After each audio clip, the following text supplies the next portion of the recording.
It happened when I rushed to the operating room, seized by panic upon hearing that my husband was in critical condition. Suddenly, a nurse grabbed me. "Hide and trust me," she whispered. I obeyed and concealed myself in an adjoining room. 10 minutes later, the door opened, and what I saw froze my blood. It turns out that night it was raining, as if the sky wanted to pour out all its sorrow. The wall clock in Nia's apartment had just struck midnight. Nia, dressed in a long silk lounge robe, could not sit still. She paced the living room, checking the silent cell phone resting on the table over and over again. Her husband, Tariq, had not returned yet. It was not the first time. Of course, the massive construction project Tariq was managing often required him to work late. But tonight was different. A strange unease had settled in her chest, cold and piercing like the night air. That same afternoon they had gotten into a small argument. It was nothing serious, just a matter of money. Nia had asked Tariq to cut back a little on his most extravagant spending, but he had reacted with irritation. He said she did not understand the pressure of his work. Normally, on a night like this, Tariq would have sent a text. Still at the site. "Traffic is crazy. Don't wait up." But tonight, his phone remained silent. Nia had called him 3 times. The first time it rang, but he did not answer. The second and third went straight to voicemail. His battery probably died. Nia tried to reassure herself, but the bad feeling would not go away. The rain intensified outside. Its sound was like the incessant beating of a war drum. Nia approached the window and drew back the curtains. The street below was wet and glistening, empty. She hugged herself, feeling a chill. She thought of her mother-in-law, who always worried excessively whenever Tariq was late. Luckily, she did not live with them. Otherwise, the atmosphere would have been much more tense. Exactly at 12:30, the sharp ring of the landline shattered the silence. In the stillness of midnight, the sound was so loud that Nia jumped. Her heart began to pound immediately. The house phone almost never rang. With a trembling hand, she picked up the receiver. "Hello?" Her voice sounded choked. "Am I speaking with Mrs. Nia, wife of Mr. Tariq?" said a voice on the other end, monotone, professional, and terribly cold. "Yes, this is she. Has something happened to my husband?" Nia asked, gripping the receiver tight. "Ma'am, please remain calm. Your husband, Mr. Tariq, has suffered a serious traffic accident on Interstate 85. An ambulance has just brought him to Atlanta General Medical Center. His condition is critical. They are taking him to the operating room for emergency surgery right now." Nia's world seemed to stop. The receiver felt slippery in her hand. Critical. Surgery. Those words escaped like a whisper. "Yes, ma'am. The director of our hospital, Dr. Alistair Vaughn, is going to lead the operation. It would be best if you came to the hospital immediately." The voice continued, but Nia barely heard it. Dr. Alistair Vaughn. Nia knew that name. Dr. Vaughn was the family physician Tariq trusted. Tariq respected him enormously. This provided a slight comfort, but the word critical kept echoing in her head. Yes, I'm on my way right now." Nia hung up without waiting for a reply. For a few seconds, she stood there paralyzed. Her legs felt weak. No, this could not be. It is a nightmare. Her husband, Tariq, the strong black man who always seemed invincible, now in critical condition. Her brain ordered her body to move, but it refused. Then a jolt of adrenaline surged through her. She grabbed a long coat hanging by the door. She did not care about her appearance. She did not even change out of her silk robe. Car keys, wallet, that was all she could think about. She ran out of the apartment and took the elevator, feeling completely hollow. The rain slapped her cold cheeks as soon as she stepped out of the lobby. Nia ran toward her car in the parking lot. Her hands were shaking so much that she struggled to insert the key into the ignition. On the third try, the engine finally roared to life. She slammed on the gas without waiting for it to warm up. The drive to Atlanta General usually took 30 minutes, but that night, under the torrential rain and blinded by panic, the road seemed like an eternity. She drove like a madwoman. Tears mixed with the water on the windshield, blurring her vision. The wipers worked frantically, but not fast enough to clear the torrent of water and tears. Her thoughts jumped from one side to the other. The image of Tariq laughing at dinner last week, the image of Tariq angry during their argument that afternoon. Guilt stabbed her. Why had he gotten angry over money? What if that had been their last conversation? Lord, save him. Please, save my husband. Nia repeated over and over in a prayer. Her lips trembled. She no longer cared about running red lights or dangerously overtaking other cars. All she wanted was to arrive and see Tariq and confirm that the word critical had been a mistake. Finally, the imposing white building of Atlanta General appeared before her eyes. She parked the car haphazardly in the emergency zone, ignoring the shouts of a security guard. She ran into the emergency lobby, breathless, her clothes soaked with rain and tears. "My husband Tariq! A traffic accident!" she screamed at the nurse at the information desk. The nurse consulted her computer. "Tariq, yes, they have taken him up to the 4th floor, to the surgical wing. Take that elevator and turn left, operating room 3. "Thank you." Nia did not waste a second. She pressed the elevator button impatiently. The wait felt eternal. She decided to run up the emergency stairs. She climbed the 4 floors without stopping, her heart about to explode. She reached the 4th floor. The hallway was silent, sterile, and smelled of that piercing scent of disinfectant she had always hated about hospitals. The corridor was long and shadowy, lit only by white fluorescent lights. Turning left, she saw it at the end of the hall. Double steel doors. Above them, a red light shone brightly next to words that froze her blood. Operating Room 3, in session. Tariq was in there, fighting between life and death. Nia started to run again, tears welling up once more. She had to go in. She had to see him. She reached out a hand, trembling violently, ready to push that cold steel door.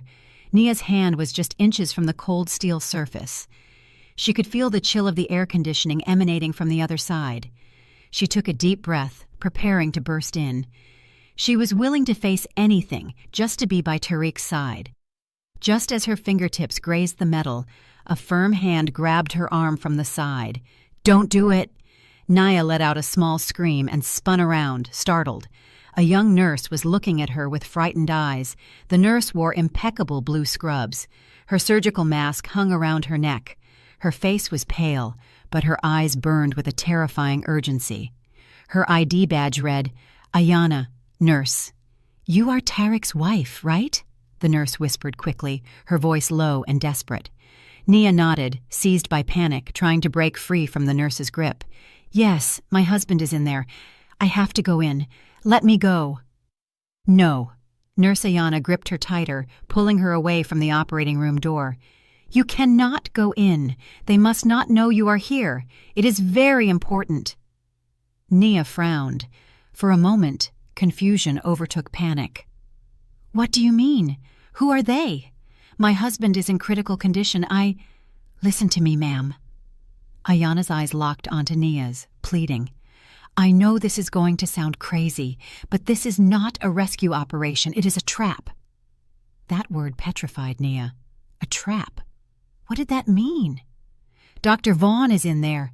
That is precisely the problem," hissed Ayana. "There is no time for explanations. You have to hide right now." Ayana pulled Nia, who remained stunned. She pointed to a dark wooden door on the other side of the hallway, slightly hidden behind a vending machine. The door had no sign. It looked like a storage room or a utility closet. "Go in there. It is a staff locker room that is barely used at night. Lock the door from the inside. Whatever you hear, do not make any noise. Do not come out until I come to get you. No matter what happens, do not come out." Nia's mind was spinning. None of this made sense. A nurse was telling her to hide from her husband's surgery, calling it a trap. But the sheer terror in Ayana's eyes was too real. It was not an act. Something was very wrong in this hospital, behind that operating room door. "Why should I trust you?" whispered Nia, her voice trembling between fear and anger. "Because I am the only one who saw your husband's real medical chart before Dr. Vaughn changed it," Ayana said quickly. He is not in critical condition from the accident. Quick, they could come out at any moment." That last sentence worked.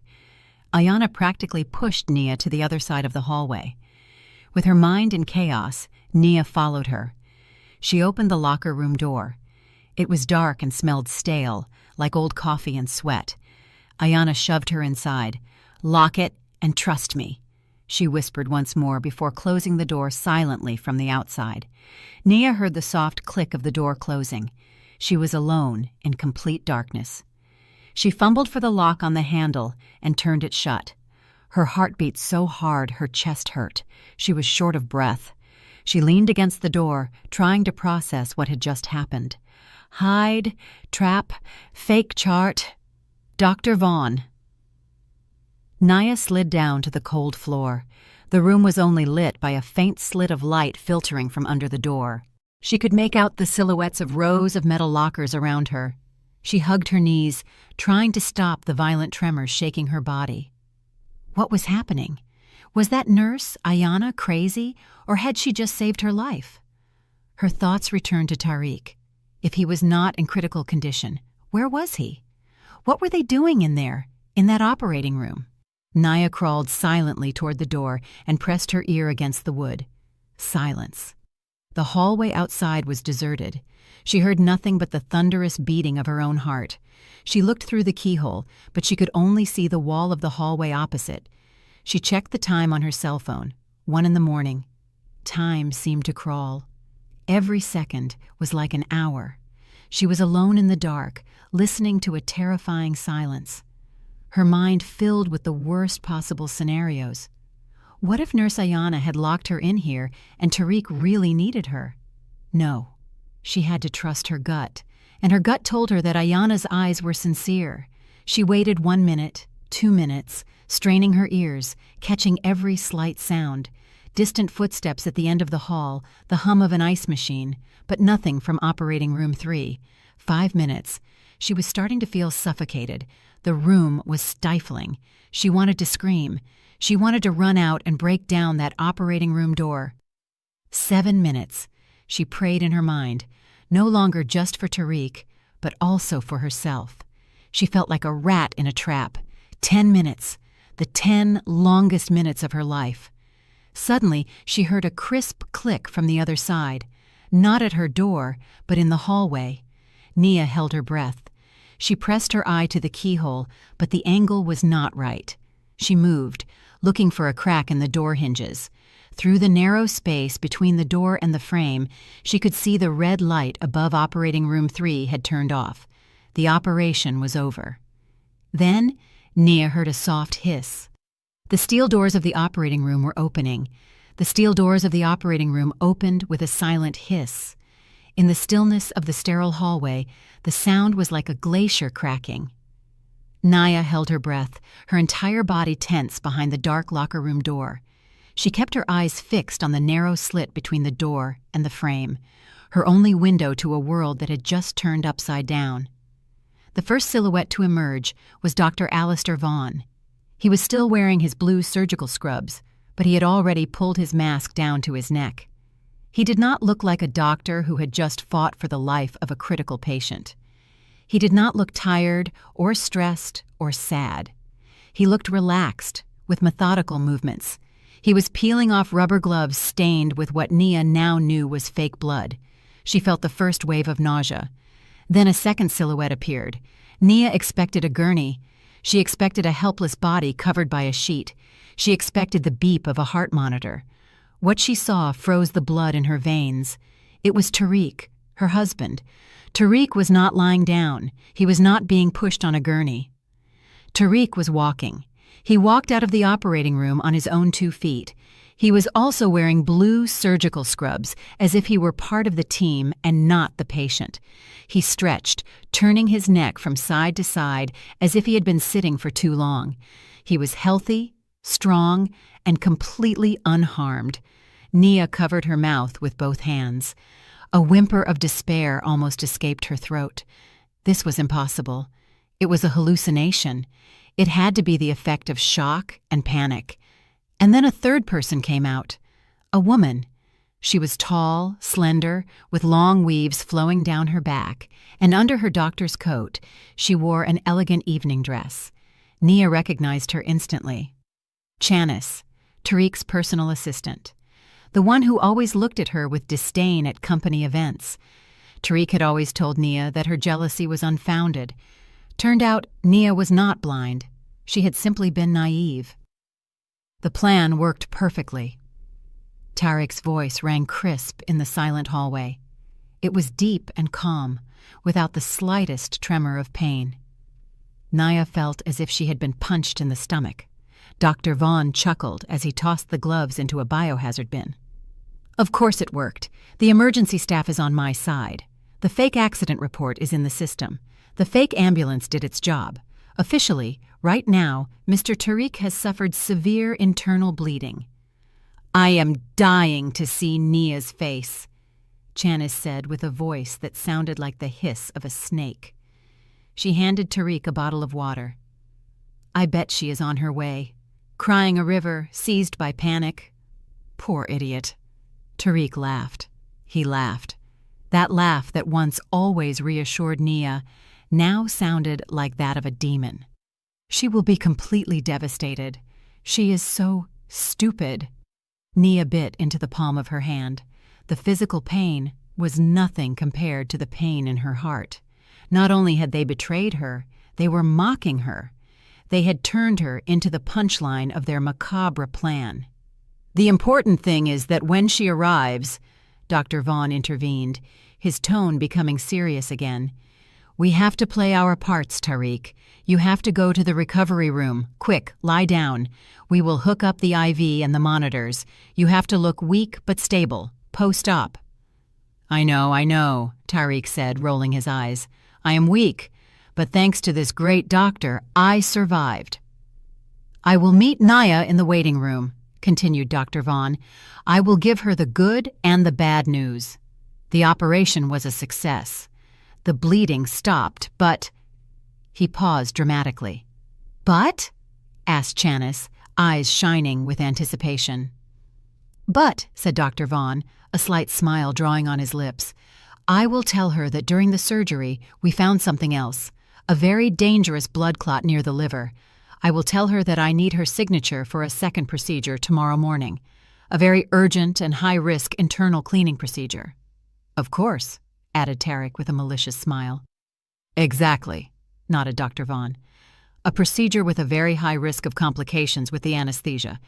If something were to happen to her on the operating table, it would be a pity, but we would have done everything possible. Nia finally understood. Everything clicked into place. The target was not Tariq. The accident was not real. It was all a setup for her. Her mind raced back 3 weeks. Tariq had come home with a stack of papers for a new life insurance policy worth millions of dollars.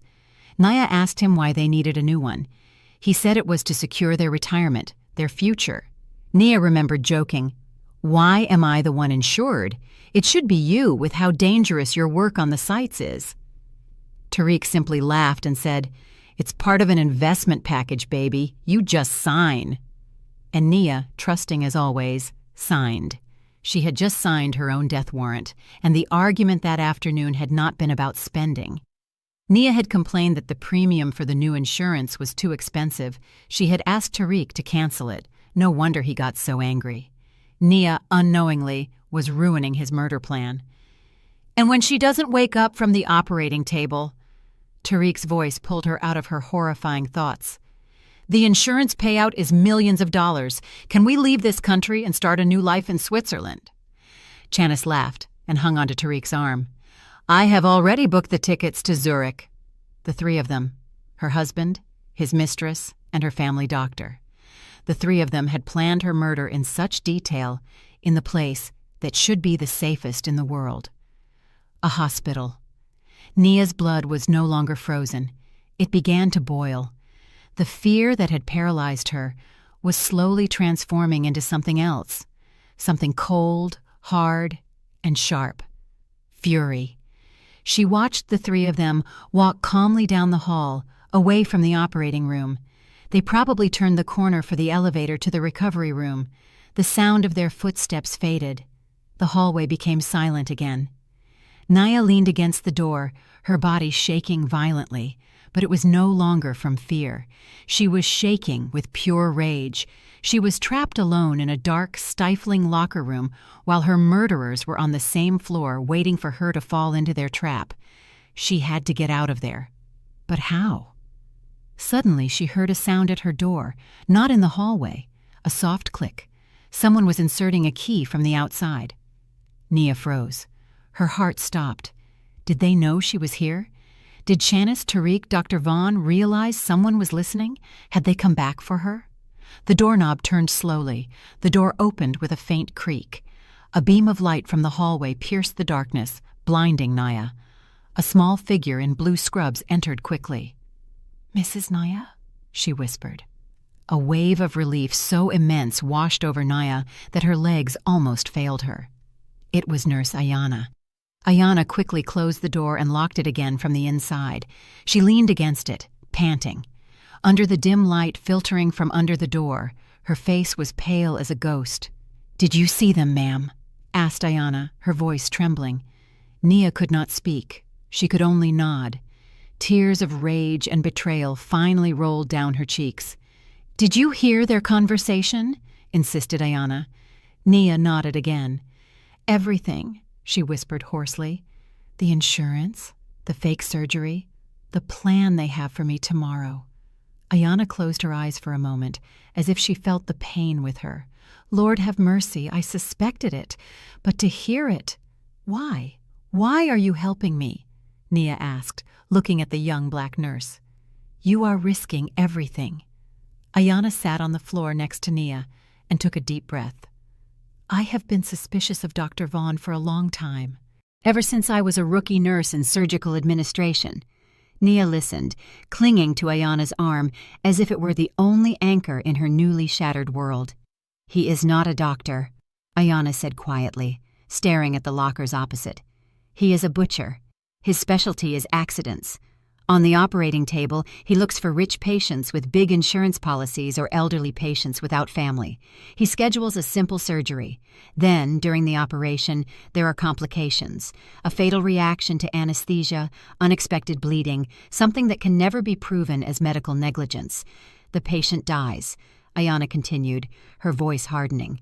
"The payout is made, and somehow Dr. Vaughn always receives a generous donation for his research a few weeks later. He is a despicable human being." "But how did you know about Tariq? About me?" Naya asked. "I was on duty on the surgical floor tonight," explained Ayana. "I saw the emergency surgery scheduled under Tariq's name. The code was blunt abdominal trauma. But there was something weird. There was no backup data from the ER. Usually an emergency patient's data enters automatically. This was blank. It was as if this patient had appeared out of nowhere in front of the operating room." A chill ran down Nia's spine. "Out of curiosity," continued Ayana, "I used my access to check the system logs. I saw that Dr. Vaughn himself had entered the data manually from his computer, very unusual for such a prestigious surgeon. So I did something reckless. I knew the access code to his office. An hour ago, while he was prepping for surgery, I snuck in. I had to know what he was hiding." Ayana's eyes shone. In a locked drawer of his desk, I found the real file. Under Tariq's name. It wasn't accident data. It was a report from a full medical checkup from 2 days ago. The result was in perfect, absolute health. "Of course it was," thought Nia bitterly. "And in the same drawer," Ayana's voice became even lower, "was your file, ma'am, a copy of the new life insurance policy. The amount was astronomical, and at the bottom, in the medical advisor section, was Dr. Vaughn's name. Everything fit, the fake accident, the fake surgery, and the plan for a second and deadly operation for you." "I knew I didn't have much time," said Nurse Ayana. "I knew they would call you. I didn't know what their plan was, but I knew you couldn't meet them before knowing the truth. I ran to the hallway hoping to intercept you, and luckily I did." Naya squeezed the nurse's hand. "You saved my life, Ayana." "Not yet," said Ayana seriously. "We are barely starting. They know you are coming. They are waiting for you." "What do I have to do?" asked Nia, feeling panic grip her again. I can't act. I can't look Tariq in the face and pretend I'm sad." "You have to," said Ayana firmly. "You have to play your role just like they play theirs. Right now, they will have moved Tariq to the recovery room at the end of this hall. They will call you at any moment. You have to pretend you are devastated, sad, relieved that he survived. Cry." Ayana's instructions were quick and precise. "When they hand you the papers for tomorrow's operation, you have to refuse. If I refuse, they will suspect." "Do not refuse outright. Say you are in shock, that you need time to think, that you have to call your mother-in-law first. Any excuse. The important thing is that you do not sign anything tonight. We need time." "Time for what?" asked Nia. "To get physical evidence," said Ayana. "We can't run. They will chase you. We can't go to the police with just our story. They will say you are a hysterical woman. We need irrefutable proof." "What proof?" "First, Tariq's real health report that I saw in Dr. Vaughn's office. Second, the file of the fake surgery in the system. And third, the security camera recordings." Naya's eyes widened. "Security cameras?" "Yes, I am sure Tariq did not arrive at this hospital in an ambulance," said Ayana. "He came on his own. Most likely he parked in the underground staff parking lot, which is more secluded. If we can get the security camera footage from tonight of him walking calmly into the hospital, we will destroy his entire accident alibi." "Dr. Vaughn's office is in the basement," said Naya, her brain starting to work. "Correct. Next to the archives room and the camera server room," confirmed Nurse Ayana. "It is his lair." Nurse Ayana pulled a white card from her pocket. "This is a spare master access card. I swiped it from the reception desk earlier, but there is a problem. The basement hallway is monitored by cameras, and Dr. Vaughn often monitors them himself from his computer." Nia looked at the card in Ayana's hand. It seemed to weigh a ton. "I will create a distraction," said Ayana. "I am going to trigger the fire alarm on an upper floor. That will keep all the security guards busy." "Will that give me some time?" asked Nia, her heart racing. "You have to sneak down to the basement," said Ayana, looking Nia directly in the eye. "Enter Dr. Vaughn's office and find Tariq's real file. Then go to the server room. Get the recordings from the last few hours. If you have a data cable, you can transfer them to your phone." Nia patted the pockets of her robe. She had her phone, but no cable. "Use this," said Ayana, unhooking a small USB drive from her uniform keychain. "Plug it into the server and copy the data. Fast." "Ayana, I don't know how to do this." "You can do it," interrupted Ayana. "You have to do it. It is our only chance. Afterwards, meet me at the basement emergency exit. We will get out of here together." Nurse Ayana had just assigned her a mission impossible: go down into the Wolf's Mouth and steal evidence while her murderers roamed free upstairs. Just then, the phone in Nia's hand vibrated. The name on the screen made her blood boil again. "Dr. Alistair Vaughn." "They have started," whispered Nurse Ayana, eyes wide. "Answer it. Play your role. Weak, hysterical, submissive." Nia took a deep breath, swiped her finger across the screen to answer. Nia breathed deeply. The stale air of the locker room seemed to compress her lungs. In her hand, the phone vibrated like a furious snake. Dr. Alistair Vaughn's name glowed on the screen.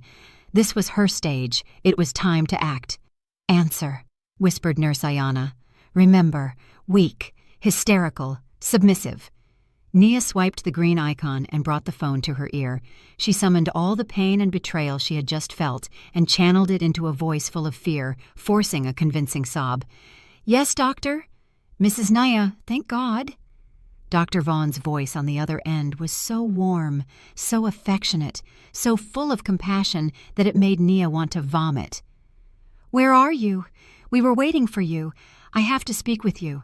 I just arrived. Tariq, my husband." "How is he, doctor?" sobbed Nia, playing her part perfectly. There was a dramatic pause. "He is a strong man, Mrs. Nia. The operation was very difficult. We almost lost him. The bleeding was very severe." Nia closed her eyes, picturing Tariq walking out of the operating room. So healthy. "My team and I managed to stop the bleeding.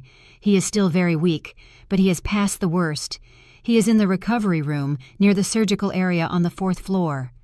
"Oh, thank God! Thank God!" cried Nia again, this time feigning relief.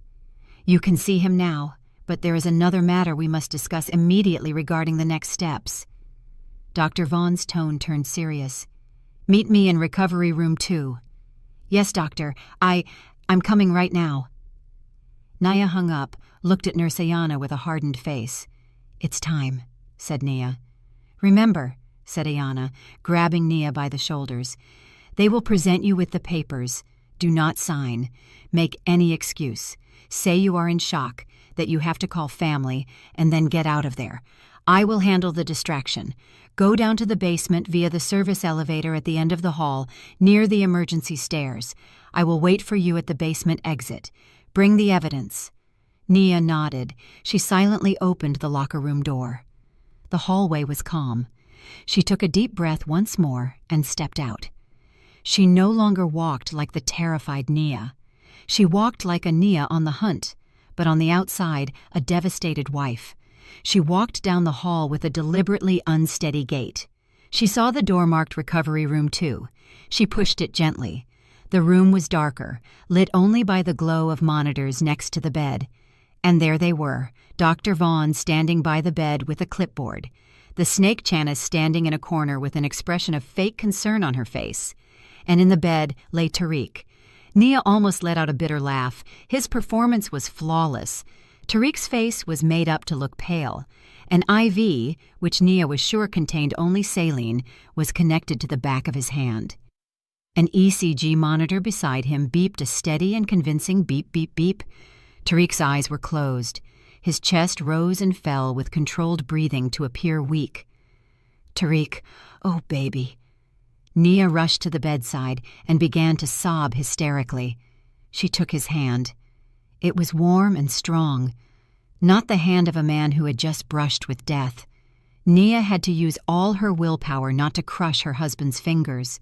"Doctor, he is so pale," said Nia, turning to Dr. Vaughn with eyes full of fake tears. Dr. Vaughn patted her on the shoulder. "He has lost a lot of blood, ma'am, but he will recover.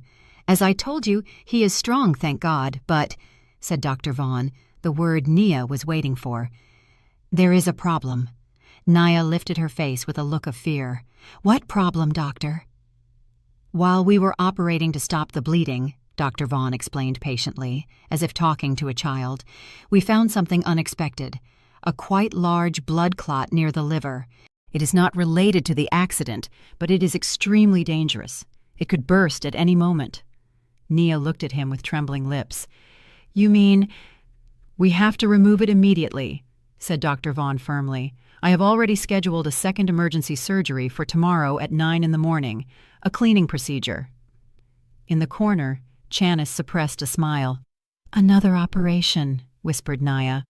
"It is for his safety, but—" Dr. Vaughn turned a page on his clipboard.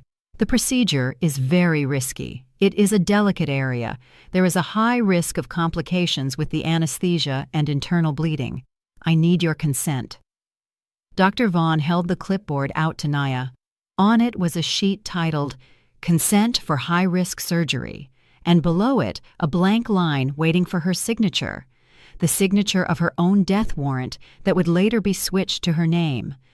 Or perhaps it was the consent for Tariq that they would later use as a pretext to operate on her. Whatever it was the trap. Suddenly, Tariq's eyes fluttered open slightly. "Sign it, baby," he whispered weakly like a third-rate actor. "I trust Dr. Vaughn." Chanis stepped forward. "Mrs. Nia, Tariq needs it. Please do not hesitate. It is for him." The three of them surrounded her, 3 wolves waiting for a lamb. Nia looked at the pen Dr. Vaughn was offering. She looked at Tariq's fake, sick face. She looked at Shanice's cynical smile. Nia started to shake violently, this time half for real. "I can't, Mrs. Nia, it is urgent," urged Dr. Vaughn, his smile starting to fade. "I can't!" screamed Nia, pushing the clipboard away. "I feel dizzy. I have nausea. Another high-risk operation. I have to call my mother-in-law, Tariq's mother. I can't take this decision alone." She feigned choking on a sob. "I need some air. I need to go to the bathroom." Before Dr. Vaughn or Chanis could react, Nia ran out of the room. She heard Dr. Vaughn shout her name. "Mrs. Nia, wait!"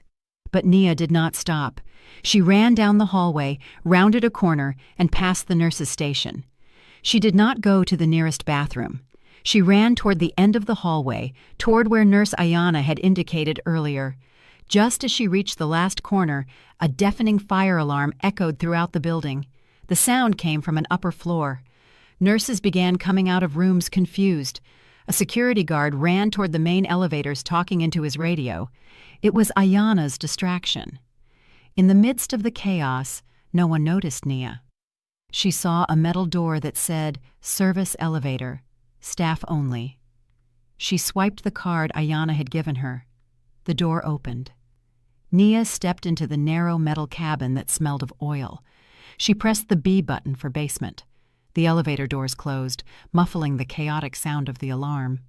Alone in the descending elevator, Nia leaned against the wall with her heart beating 1,000 miles an hour. She had won the first round, but now she was going down into the wolf's mouth. The service elevator stopped with a soft ding. The doors opened. The view before her contrasted sharply with the clean, well-lit surgical floor. The hospital basement was dark, cold, and smelled of dampness. Large pipes ran along the low ceiling, some dripping water onto the cracked concrete floor. The sound of the fire alarm from above was a distant, muffled echo. Nia stepped out with Ayana's card tightly clutched in her hand. She was alone in a spooky silence. She followed the barely visible signs on the walls: archives, maintenance, server room. At the end of the corridor, in a slightly better lit area, she saw them. 2 doors, side by side. One said, "Dr. Alistair Vaughn, Chief of Surgery." The other was a heavy metal door that said, "Server Room, Restricted Access." This was his lair. Nia decided to go to Dr. Vaughn's office first for Tariq's medical report. She swiped the card. The heavy wooden door opened noiselessly. She slipped inside. The office was surprisingly luxurious: thick carpets, a huge mahogany desk, and towering bookshelves. It smelled of expensive coffee and leather. Malpractice money must be good. Nia ran to the desk. The drawers were locked. Damn! She didn't have time to pick them. Her gaze went to the shelves. Among the thick medical tomes were rows of binders. She read the labels: Research Agenda, Patients. She pulled out the one for Patients. Not there. She pulled out another. Special Projects. And inside she found it. A thin folder without a label. She opened it. Her heart skipped a beat. There it was. The report of Tariq's medical checkup dated 2 days ago. At the bottom, a large red stamp read, "Optimal Physical Condition." Next to it was another thicker folder. Nia opened it. They were financial reports. A final notice from a bank, a bankruptcy filing for a multi-million-dollar debt in the name of Tariq's construction company. Here was the physical evidence and the motive. Nia pulled out her phone. Her hands were shaking so much she could barely open the camera app. She photographed every page, one by one. The checkup page, the optimal stamp, and the bank debts. Done. She put the files back in their place. Now the cameras. She left the office, closing the door stealthily. She headed to the metal door of the server room, swiped the card. The door opened. A blast of cold air and a loud hum greeted her. The room was full of server racks, with green and yellow lights blinking. She located a stack of monitors and video recorders in a corner. She read the labels: lobby, hallway 4th floor, ER, and finally, underground staff parking. Bingo! She took out the USB drive Ayana had given her and inserted it into a USB port on the recorder. A progress bar appeared on the small monitor screen. Copying. Nia's heart beat to the rhythm of the slowly rising percentage. 10%. 20%. She saw the real-time recording of the parking lot. It was deserted. 30%. 40%. Please, hurry up. 50%. 60%. Suddenly she heard a noise, not inside the server room, but outside, in the basement hallway. Footsteps, 2 people walking fast. Nia's heart stopped. The fire alarm must have been turned off. They were looking for her. 70%. 80%. The footsteps got closer, stopped right outside. She couldn't have gone far, she heard Dr. Vaughn's crisp voice. You check my office. I'll check the server room. Nia panicked. She looked at the screen. 95%. 98%. The doorknob of the server room started to turn. 99%. Copy complete. Nia yanked out the USB drive. Just as the server room door opened, Nia spun around, her body slamming against a server rack behind her. In the doorway stood Dr. Vaughn, eyes burning with rage. Behind him, Chanis smiled triumphantly. "Looking for me, Nia?" sneered Chanis with a sweet but deadly voice. "It was a good game, Mrs. Nia," said Dr. Vaughn, entering the room. He looked at the video recorder and then the USB drive in Nia's hand. Hiding in the locker room, faking a hysteria attack, running to the basement. Did you really think we were that stupid? And Nurse Ayana? Whispered Nia. That little busybody, chuckled Dr. Vaughn. We have already taken care of her. She won't bother anyone else. Nia's stomach twisted with terror. What had they done to Ayana? Thought you were smart, huh? Said Chanis, stepping forward and snatching the phone from Nia. She looked at the photo gallery. Ah, our evidence. How adorable. She deleted the photos one by one in front of Nia's eyes. Tariq, the money, all deleted. But I have this, screamed Nia, holding up the USB drive. The footage of Tariq walking in. You can't delete this. Dr. Vaughn smiled. It was the coldest smile Nia had ever seen. Really? Look closely at what you copied. Nia was confused. That recording you worked so hard to copy, explained Dr. Vaughn, as if instructing a student, is a loop of last night's footage prepared especially for anyone who came snooping.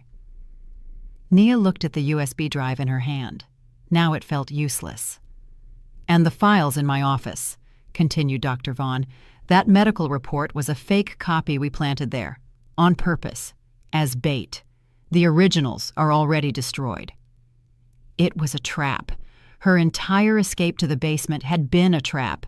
They had let her escape from the recovery room. On purpose, they had herded her down here. Welcome to the trap, Mrs. Nia, said Dr. Vaughn. Now you have 2 options. Either you sign the consent the easy way. Chanis stepped forward, pulling something from behind her back. A large syringe filled with a clear liquid. Or we will make you sign it, said Chanis. And after that, we can proceed with your second procedure, right here, right now. The cold server room suddenly felt hot and suffocating. The walls of buzzing server racks seemed to close in on her, trapping her with her 2 predators. Dr. Vaughn's words had hit her like a sledgehammer. The flash drive was fake. The photos on her phone had been deleted. Nurse Ayana had been neutralized. She was alone. Every step she had thought was a smart move was actually a path they had laid out for her. She had danced to their tune, and now she had reached the end of the song, right in the jaws of the wolf. Chanis smiled. It was a smile of pure satisfaction. She spun the large syringe in her hand. The clear liquid inside shimmered under the fluorescent lights. Come on, Nia, hissed Chanis. Choose, sign the easy way, or take a little nap first. Dr. Vaughn presented the clipboard again. The signature line seemed to mock her. Playtime is over, Mrs. Nia. We have a schedule to keep. Nia's mind raced. The fear was there, a cold and paralyzing fear, but beneath it, the fury she had felt earlier in the locker room began to burn again. It was no longer an ember, but an inferno consuming the fear. They thought they had won. They thought she was the submissive, stupid wife. They were dead wrong. If the new evidence is fake, I'll have to use the old evidence. Nia raised her hands, feigning trembling. She looked at Dr. Vaughn with pleading eyes. Okay, I lost. You won. Dr. Vaughn smiled slightly. A wise choice. "I will sign," said Naya hoarsely. But please, let me make a quick call to my mother-in-law. Just want to hear her voice one more time." Chanis scoffed. "Oh, how dramatic." Dr. Vaughn seemed to consider it for a moment. "No calls. Sign now. I'm getting impatient." "At least give me back my phone then," said Naya, pointing to her phone in Chanis's hand. "My family contacts are in there. I just want to see a photo of my mama." Chanis rolled her eyes but looked at Dr. Vaughn, who nodded slightly. "Give it to her. She can't call anyone from this basement anyway. We blocked all signals." Of course they had. They had planned everything.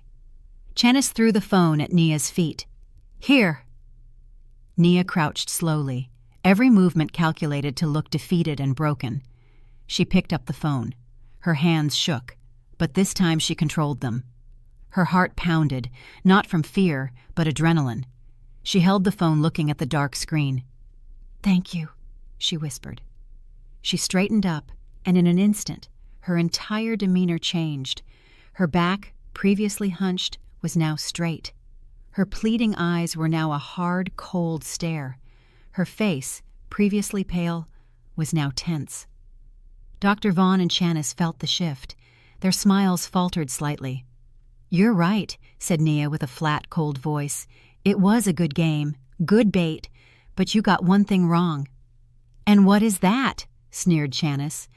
"You thought I discovered my husband's rot tonight," said Naya. "But I've been smelling this trash for months." She unlocked her phone. Chanis had deleted the photos from the gallery, but Chanis didn't know how to find a hidden audio folder. "Before I sign," said Naya, "I would like you to hear this. Take it as a lullaby." She pressed the play button. For a second, nothing happened. Then a voice filled the server room. Tariq's voice, clear and crisp. "No, I don't care about your gratitude. Just make sure the consulting fees are in the Swiss account by the end of the month. 2 million. Clean them. I don't want to know how. Just make sure." The recording was from 3 months ago, a call between Tariq and a partner. Tariq was organizing bribes and money laundering for his latest construction project. Naya had recorded it secretly while he argued in his home office, thinking she might use it as a weapon in a future divorce. She never imagined she would use it to save her life. Dr. Vaughn and Chanis froze. Their faces went pale. "That," stuttered Dr. Vaughn, "that has nothing to do with this." "Oh, sure it does, doctor," said Naya, stepping forward. "This proves my husband's character. It proves he is a criminal. And this recording, combined with my testimony, will have the police investigating all his dealings, including his insurance dealings with you." "You won't leave this room alive," hissed Chanis, raising the syringe. "Probably not," said Naya with a defiant look. "But this phone," she held the phone high, "is recording our entire conversation in this room from the moment you walked in." It was a bluff. The signal was really cut. It couldn't be transmitting anything. But they didn't know that. "And this recording," continued Naya, raising her voice, "is connected to the cloud. If my heart stops, or if I don't enter a password in the next 5 minutes, this recording, the recording of your confession, of your threats, along with the recording of Tariq's money laundering, will be sent automatically to my lawyer, the editor-in-chief of the Atlanta Journal-Constitution, and my mother-in-law." Dr. Vaughn's eyes went wide with terror. The bluff had worked. He bought it. "Stop her!" shouted Dr. Vaughn, seized by panic. "Chanis, inject her now!" Chanis snapped out of her stupor, screamed, and lunged at Nia with the syringe pointed like a dagger. Naya backed up, crashing into the cold server racks. There was nowhere to run. She raised her hands to protect her face, bracing for the prick of the needle. "Stop!" A new voice echoed in the underground space, a voice full of fury and authority. The server room door that Dr. Vaughn had closed burst open. In the doorway stood Tariq. He was still wearing his fake scrubs. His face was red with anger. His eyes burned. He didn't look like a weak patient. He looked like a king who had just discovered his subordinates had betrayed him. "What the hell are you doing here?" roared Tariq, his voice echoing. "The plan was the recovery room, not the basement." He stopped dead, taking in the scene before him. A panicked Dr. Vaughn, a frozen Chanice with a syringe in hand, and Nia standing tall in front of a server holding her phone like a weapon. Tariq looked at Nia, and the fury on his face slowly transformed into surprise, and then a cold mask of hate. He finally understood. His wife knew everything. A stalemate. 4 people in the humming server room. The 3 predators now looked at each other with suspicion. Their prey was in the center, holding the most important card. Tariq walked in. His eyes never left Nia. "So," he said in a dangerously low voice, "you knew." "I knew everything, Tariq," replied Nia, her voice equally cold. "The fake surgery, the insurance, your plan to kill me tomorrow on the operating table." Tariq turned sharply to Dr. Vaughn. "You said she wouldn't know. You said you took care of Nurse Ayana." She set us up," stuttered Dr. Vaughn, pointing at Nia. "She faked the hysteria attack, and she has a recording, an old recording of yours about your business." Tariq's face hardened. "What recording?" "Play it again, Nia," she ordered herself mentally. She had to turn them against each other. Nia pressed the play button again. Tariq's voice, ordering the laundering of $2 million, filled the room again. Tariq closed his eyes. He knew that recording. He knew exactly when it had taken place, but he had no idea Nia had recorded it. "You?" hissed Tariq, looking at Nia. "So this was your plan. Trap me with that." "That is just the beginning," said Nia. She had to keep pressing. "That only proves your character, but this," she held up the phone again, "is proof of your crimes tonight." "What do you mean?" asked Tariq. "This phone," Nia repeated her bluff, "has recorded every word in this room. Dr. Vaughn's confession about taking care of Ayana, Chanice's threats to inject me, and now you are here confirming the plan." Chanice and Dr. Vaughn took a step back, but Tariq laughed, a dry, terrible laugh. "Do you take me for an idiot, Nia? This is a basement. No signal, no cloud, no lawyers. Nothing has been sent." Tariq moved closer. "Whatever is on that phone will be destroyed right here with you." Nia's heart sank. She knew her bluff had failed. Tariq knew her too well. "Give me that phone," ordered Tariq, reaching out. "No," whispered Nia. "Give it to me." Tariq lunged. He was faster than Nia expected. His hand closed over her wrist, twisting it brutally. Nia screamed in pain. The phone slipped from her hand, sliding across the concrete floor. The screen cracked. Tariq grinned, raising his foot to crush it. "Game over, baby." "Too late." A new voice, loud and confident, came from the door. Everyone turned. In the doorway stood Nurse Ayana. She was unharmed. She hadn't been neutralized. She stood tall, face full of righteous indignation, and she wasn't alone.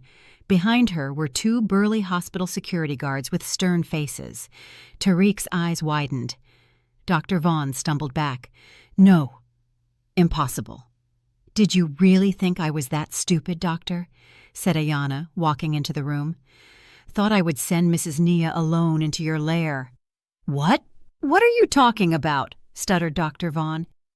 "The fire alarm earlier," explained Ayana, "wasn't a distraction for the guards. It was a distraction for you. While you were busy chasing Nia, these gentlemen and I," she pointed to the guards, "went to the central control room. We disabled the fake loop on this server. We took control." Ayana pointed to a security camera in the corner of the server room ceiling.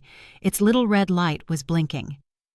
"It was recording every word you said in this room," said Ayana. "Every threat, every confession has been recorded in real time by the head of hospital security." Tariq, Dr. Vaughn, and Chanice looked at that camera in horror. They were trapped, completely trapped. "And that flash drive," added Nia, pointing to the drive still on the recorder table. "That was the real bait. Bait to keep you busy." Nia looked at Tariq. "While you were chasing me, Ayana copied the real footage of your arrival. You walking calmly through the staff lobby, laughing with Chanice. We have it all secured." Silence. The hum of the servers was the only sound. Tariq's face was livid. His perfect plan had crumbled. Dr. Vaughn was the first to crack. He knew his career, his life, was over. His eyes darted frantically around. He saw the syringe Chenise had dropped when Tariq entered. With a desperate roar, Dr. Vaughn lunged for it. "You won't catch me!" He didn't attack Nia. He attacked the only person with the technical evidence, Nurse Ayana. "Ayana, look out!" screamed Nia. But Ayana didn't move. She had foreseen it. As Dr. Vaughn lunged at her, Ayana didn't back down. She stepped forward, pulling her own syringe from her uniform pocket. Much smaller, but just as lethal. "Take this," said Ayana calmly, just as Dr. Vaughn entered her range, plunging the syringe directly into the doctor's thick thigh. "It is a potent sedative, max dose. You know the effects, right, Doctor?" Dr. Vaughn stopped dead. His eyes went wide with surprise. He looked at the syringe sticking out of his thigh. He tried to pull it out, but his hands started to shake. His legs gave way. He collapsed to the floor like a sack of potatoes. His eyes rolled back, unconscious. Chenise screamed hysterically, seeing her accomplice fall. She lost her composure completely. She didn't attack. She turned around and tried to push through the security guards to flee. But the second guard grabbed her easily by the arm and handcuffed her. Only Tariq remained. He stood there staring stunned at the collapsed Dr. Vaughn, the sobbing Chinese, and Naya, who looked at him with fearless eyes. A blind fury took over him. If he was going down, he was taking Nia with him. "This is all your fault!" he roared. He forgot about the guards. He forgot about the camera. His eyes only saw Naya. Tariq threw himself forward, hands ready to strangle his wife. The room exploded into chaos. Tariq's furious scream, "This is all your fault!" echoed amidst the hum of the servers. His eyes were bloodshot, pupils dilated by adrenaline and pure hate.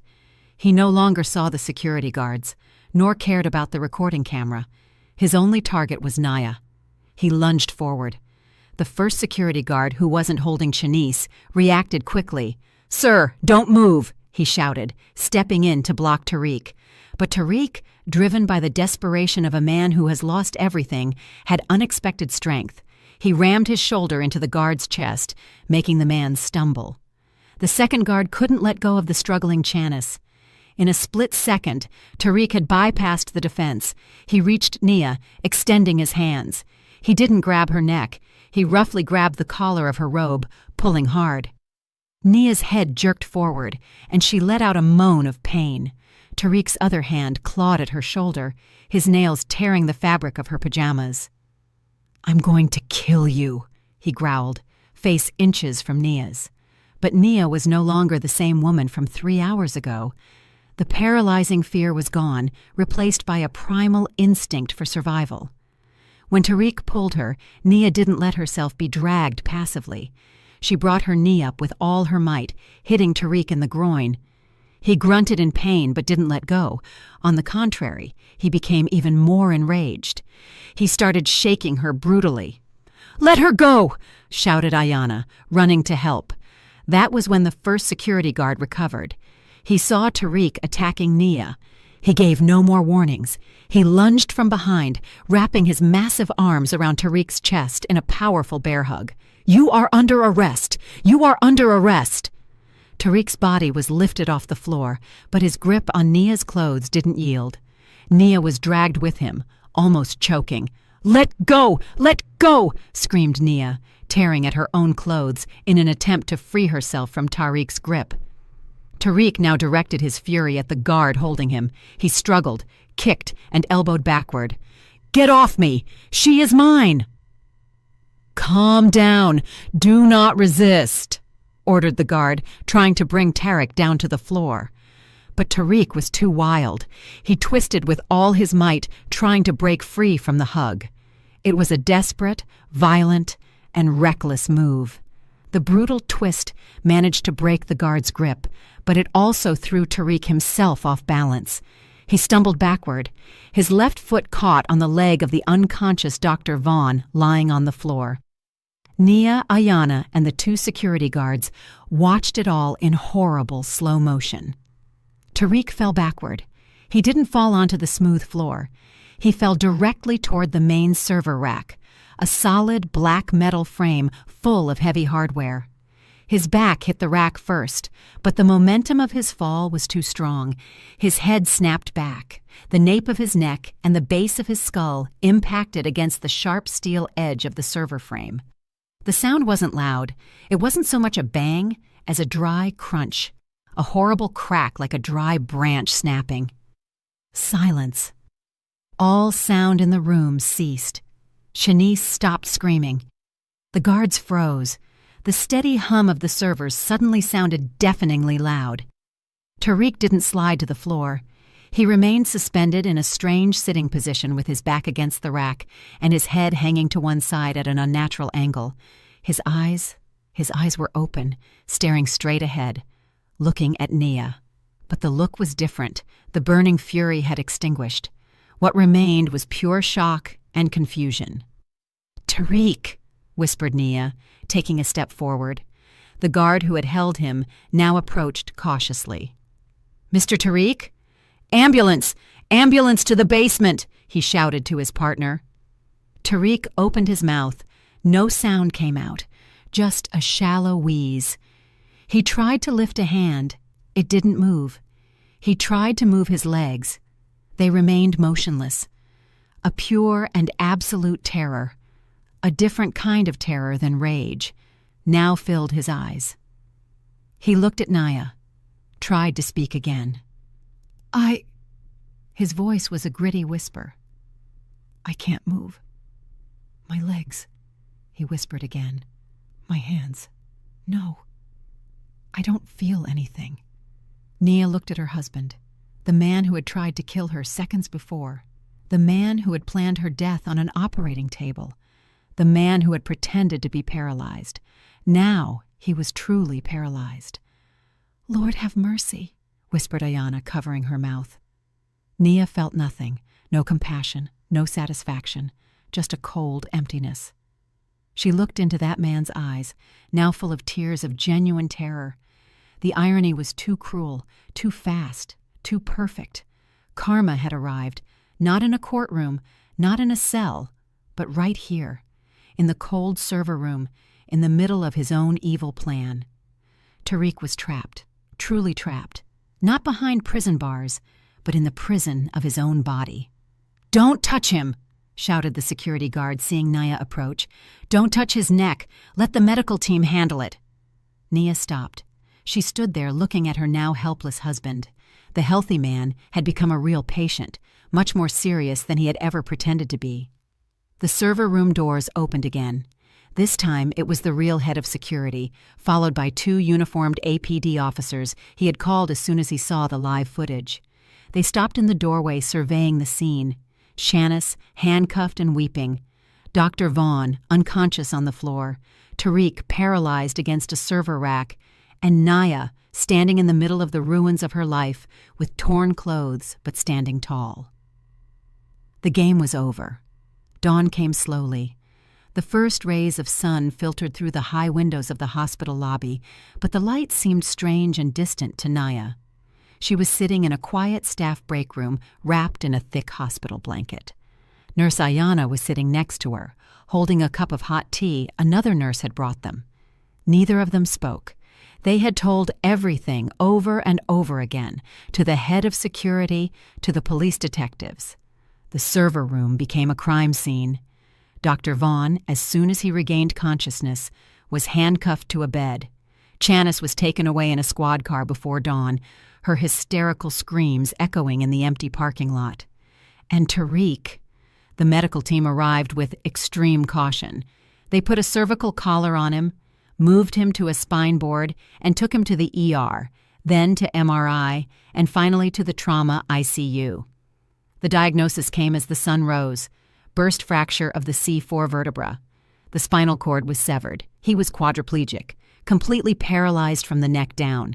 He could breathe on his own, but with difficulty. He could move his eyes and some facial muscles, but that was all. Forever. The following days were a blur for Nia. She stayed at her parents' house, refusing to speak to anyone except her lawyer. The news exploded. The Red Operating Room scandal at Atlanta General. Photos of Dr. Vaughn, Chanis, and Tarek were on every news portal. Justice was swift and relentless. The video and audio recording from the server room was irrefutable proof. Dr. Vaughn faced the most charges: conspiracy to commit murder, gross medical negligence, insurance fraud, and assault. Ayanna's testimony opened Pandora's box on years of other suspicious cases of surgical complications. He was sentenced to life in prison, stripped of his medical license, and destined to die in ignominy. Chanis, as an accomplice, was also found guilty of conspiracy to commit murder. Her beautiful crying face in court did not move the judge. She received a sentence of 20 years in prison. Ayanna was hailed as a hero. After the hospital completely overhauled its board of directors, they offered her a new position: Chief Supervisor of Ethics and Patient Compliance. She accepted, determined to ensure that no one like Dr. Vaughn could ever operate again, and Naya filed for divorce the same day Tariq was transferred from the ICU. She attached the evidence of the attempted murder and the old audio recording about money laundering. The court granted her the divorce immediately in the absence of the defendant. All assets were frozen.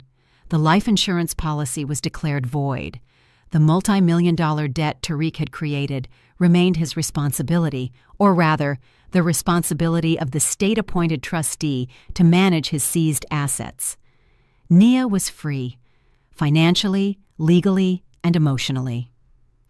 1 month later, Nia decided she needed to close this chapter forever. She paid a visit to Tariq, and it would be the last. He was no longer in a luxury hospital. He was in a long-term care facility, managed by the state for inmates with special medical needs. His room was small and smelled of antiseptic and despair. He lay in a specialized bed with his head immobilized by supports. Only his eyes moved, staring at the ceiling.